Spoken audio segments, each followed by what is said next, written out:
and you move forward for them. When nothing matters to you, you're nihilistic. And you believe you live in a world where nothing matters and everyone deserves to die. And we're really dangerously bumping up against this in our society and our culture, where people are beginning to look at humanity as part of the problem. You ever hear people say things like this? Oh, man is a cancer on the planet, eating up the resources, destroying his environment. We need to take care of it. Listen, be careful calling man a cancer, because what do we do with cancer? We eradicate it. What's left if man is a cancer? The eradication of your neighbor. It's the destruction of everyone around you. You say, well, we'll never go that far. Will we? We've seen society try to do it before. And so we have to be very careful about saying that nothing matters and that there is no meaning. Because in reality is maybe nothing matters to you as an individual, but it's time to begin to find what matters, and it's time to begin to find meaning, because when a man loses anything that matters, then a man has nothing to define his meaning by. And when he has nothing to define his meaning by, suicide is his next stop. And we are seeing an increase in this in our world. A great stark increase, especially among our young men, of suicidal tendencies. Young men grabbing weapons and walking into schools and arenas and setting off bombs and shooting people. And we go, well, it's video games, or, well, it's the internet. I think it's much deeper than the things people are looking at or being involved in. It's a vacuum in the soul of meaning. No purpose to put our feet on the floor. No reason to exist. Nothing matters to us, and if nothing matters, then no one matters. And if no one matters, who cares who I take out and who I hurt? This is why the heartbeat of the new covenant is loving your neighbor. Because if the heartbeat of the new covenant is not loving your neighbor, then it won't matter how you treat your neighbor. And if it doesn't matter how you treat your neighbor, then you have no purpose or meaning on the earth. Your neighbor can just go to hell. Why not? Because they don't matter anymore. They don't matter to you, and they don't matter to the Father, and they don't matter to the kingdom. But if you'll notice, at every turn, Jesus' neighbor mattered. And his enemy mattered. And those who opposed him mattered.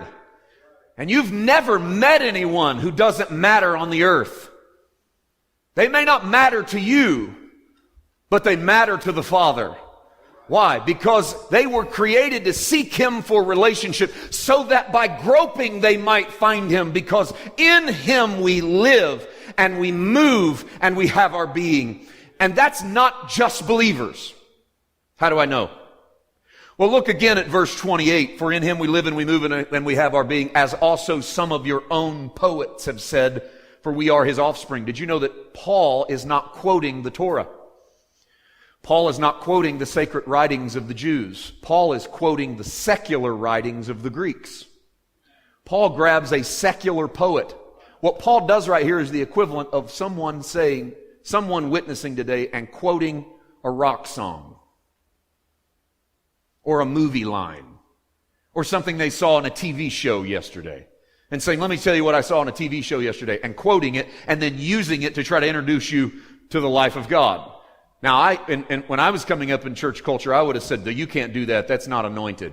God doesn't use stuff from movies. God doesn't use stuff from songs. What do I know? In him we live and we move and we breathe and we have our being. If he's in all, and he is, how many of you believe God is all in all? Then stop relegating God to Sunday morning only and figuring he can't do anything else than what happens in the church. Because if he's truly all in all, and you believe he's all in all, he's not just existing when you sing a song or preach a sermon or give an invitation. He's existing everywhere at all time. His hand is in stuff you don't imagine God would even be in the same room for. But your Father, who is so passionately in love with this world and the people in this world and touching their lives and touching through their lives, Paul realized that and said, even as your own poets have written, I quote it to you. We are his offspring. And Paul doesn't say, now, careful, you're not really his offspring. You only live, breathe, and move in him if you've accepted Jesus as your Savior. No, Paul says your own poets say it because it's true. In God you live and you breathe and you move and you have your being. And I want to introduce you to the life you could have in his Son Jesus if you would understand the love that the Father, that unknown God has for you. I believe people are worshiping and seeking that unknown God every day of their life. Sometimes they're seeking him called happiness. They're seeking Him called fun. They're seeking Him called fulfillment. They don't know that it's God, the unknown God, in whom they live and they breathe and they move